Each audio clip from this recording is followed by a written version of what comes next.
Et on va utiliser un prompt très basique pour se faire aider de Claude. On va lui dire tout simplement « aide-moi à négocier mon salaire ». Vous cliquez sur la flèche pour lancer la demande.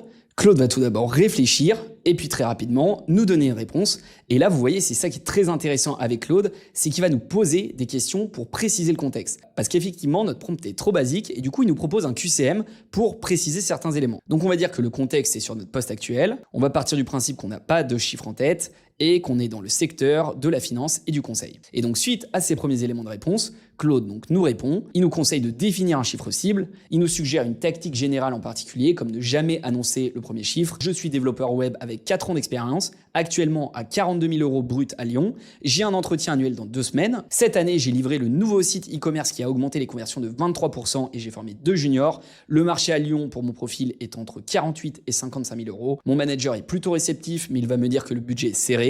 Voilà pour le contexte. Et maintenant, on lui donne une action concrète. Prépare-moi un argumentaire de négociation en 3 étapes avec l'ouverture, les arguments chiffrés et la réponse si on me dit que le budget est bloqué cette année par exemple et on lui demande d'avoir un ton direct et pas forcément corporate. Et donc vous voyez qu'on a passé un tout petit peu plus de temps sur le prompt et là le résultat n'a rien à voir.